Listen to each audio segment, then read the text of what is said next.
In this video, I'm reviewing fragrances by Ledda.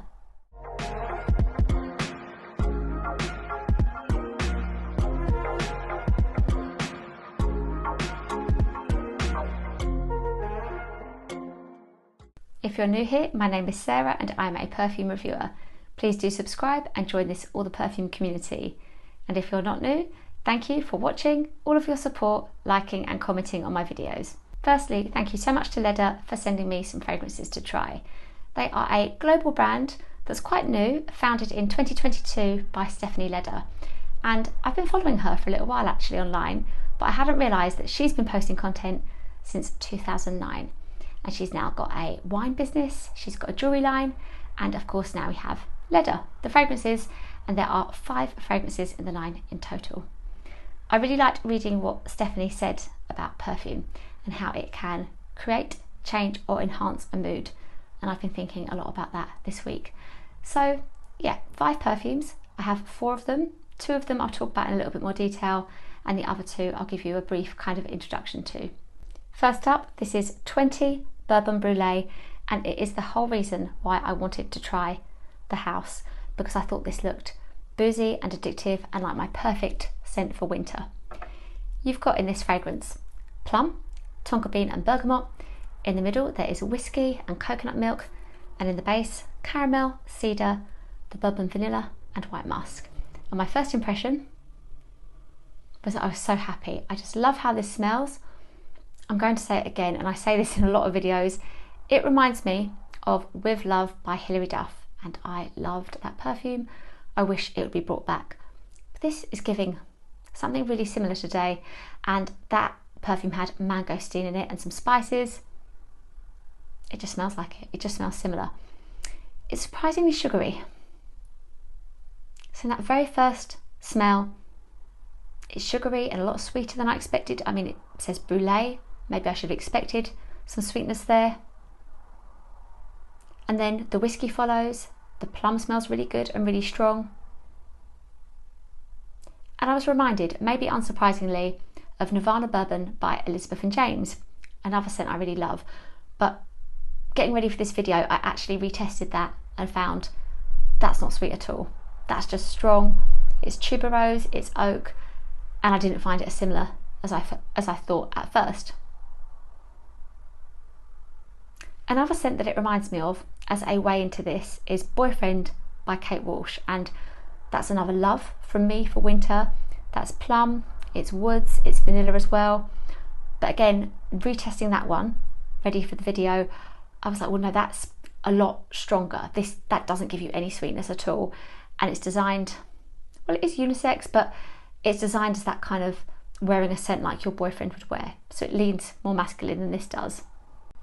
On the skin, after about 4 or so hours, it was a lot more woody and had lost some of that sweetness, but for my tastes that was no problem. I'm happy to enjoy the sweetness more in the opening and have it dry down woody. And then actually I did kind of come full circle and then think it was a bit more similar to Nirvana Bourbon again. It is a love from me. I think this is really, really nicely done. All the things I love in a fragrance for winter, that is how I'll enjoy this one. Spraying lots when it's cold. And as well, with the brûlée involved, it reminds me, well, it has the same DNA of Vanilla Royale Sugared Patchouli 64 from Kayali, and I talk about that one a lot. That's a perfume I love to wear in winter, and I'd be quite happy to layer this one with it. Next, this is 16 Scenic Rose, and it's new to 2025. It is the latest launch from the house, and we've had quite a few rose scents this year.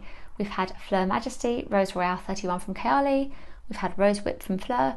Rose is another note, and I know I've said it before, that is having a moment. So there was me thinking, how can this be different? And you know, I actually smelled this without any memory of the notes. So before I tell you them, you might already know them of course, I'm going to just relive that kind of first impression, and really it's still what I think of the fragrance. This is very unusual to my nose. I wasn't expecting it at all. It is rose with a twist, like a drink, kind of boozy, drinkable, boozy, but then it sort of goes back to being a drink that might not be boozy. I'm picturing maybe a mocktail or something, and it smells good, and it smells like something I haven't smelt before at all and that I would wear. So I love it, and I just wasn't expecting that from a rose scent. So the notes, the reveal, if you don't know them already. You've got in the top of this strawberry, pink pepper and matcha green tea, which I wasn't expecting at all. Then in the middle you've got the rose and pear blossom, and in the base white woods, vanilla, amber and sandalwood. And I think that what I'm smelling is the matcha green tea and the strawberry, and it just works so well. And I think with matcha green tea having its moment, I don't know if it's just me, it can't just be me, who it, at least up until a couple of months ago, was seeing everybody online with their matcha green tea. To have it in a fragrance is a really clever move. It's a really great note, and even more importantly, it smells so good.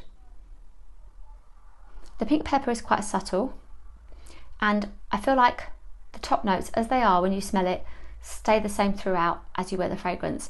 It kind of smells like a composition, with the only difference being that the white woods get stronger and come through from the base the more you smell and over time. And it is a rose scent. It's got me wanting to reach for Sweet Diamond Pink Pepper 25 by Kayali, a scent that I'm finding a little bit addictive at the moment. I want to wear a lot.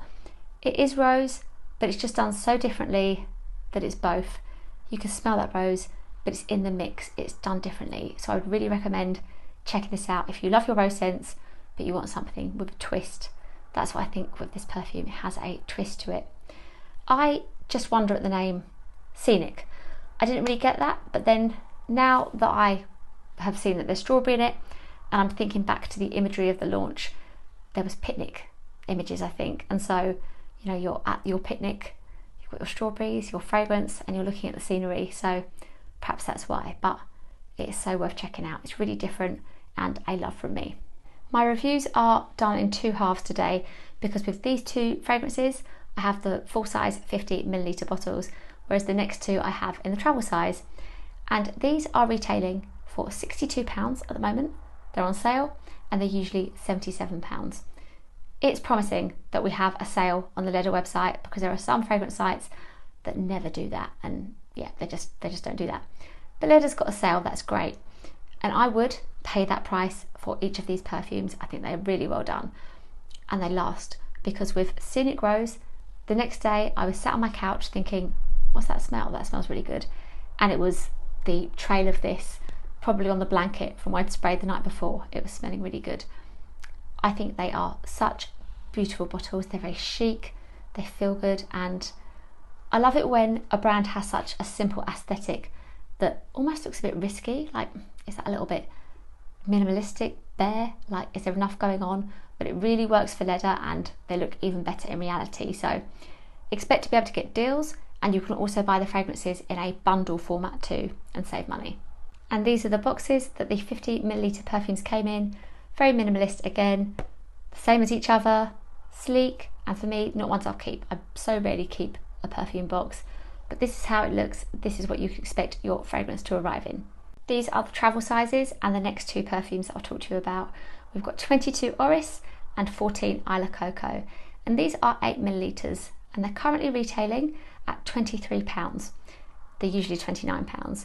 So this isn't how I would personally enjoy the fragrance. I wouldn't buy them at that price point, but it does get better. I will show you how they arrive and the details, and they're well done. It is just more than I would want to pay.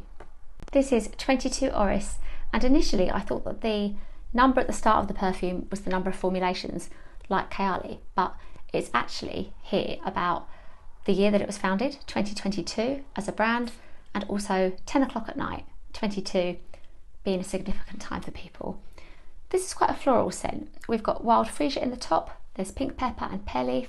In the middle it's sheer jasmine, lily of the valley, iris butter, and then in the base you've got marshmallow musks and sandalwood. And this is, it smells soft.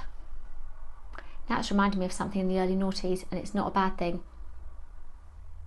It's like a perfume I really enjoyed. You know, is it a little bit like Christina Aguilera's Inspire, which actually I didn't really enjoy that much, but it's a bit like that, and maybe it's the nostalgia that's making it feel good. This is soft, pretty and comforting. It's typically feminine, It'd work great as a day signature, and it's not typically me, but it's well done, and if somebody else was wearing this, I would want to know what it is. So I don't need a full bottle of this one, but it's lovely to try it and just see like the standard and the quality in the brand. Lastly, we have 14 Isla Coco, and it's an opportunity to show you this gorgeous pouch that these 8ml fragrances come in, and that helps a little bit with that price point I talked about. It does look very beautiful, it feels really nice. With a name like Isla Coco, I was expecting something very tropical, and it's not quite that. This scent is fresh. There are fruits at the top. It is juicy lemon and sweet mandarin. In the middle, it is ylang ylang, fig leaves and jasmine sambac. Then in the base, you've got upcycled cedar, black tea and coconut milk. So again, coconut milk lending itself to like a tropical vibe. But this smells different again, and that's another thing I love for the house, that with these fragrances, like each one has got something a little bit different than I've tried before. This is giving a little bit of Maldives in a bottle, Ylang Coco 20 from Kayali actually. They are similar, they share that ylang ylang of course, they share the coconut milk. But the black tea really comes through, and it feels elegant, and it kind of smells like being at an expensive hotel. It'd be a great day scent, I think. Very classy, and the black tea would put me off, but actually it's what makes me like this scent. It's making me like tea in fragrances. Not what I expected at all, so I'm really glad to have been able to test this one. The tea isn't off-putting, it isn't sickly, it just smells mature and sophisticated. But somehow it's fresh overall, so it works really well as a fragrance. Thank you so much again to Ledda and to Stephanie for sending me these fragrances. I've really enjoyed the brand, and 2 loves from me with 20 Bourbon Brûlée and 16 Scenic Rose, and I'm excited to see what they have coming next. I did say that there were 5 fragrances in total, and I've shown you 4, and what's missing is vanilla Nera, and as that has ginger and olibanum in it, I think I would like it too. I will of course link all of the perfumes down below. Thank you so much for watching, and I hope you enjoyed hearing about these Ledda fragrances. Please do let me know which ones appeal to you or which ones you've tried already. I will chat all things Ledda in the comments. Please do give this video a like if you enjoyed it, and remember to subscribe if you haven't already. I am also over on Instagram and TikTok and my blog. Thank you again, and I'll see you in my next video.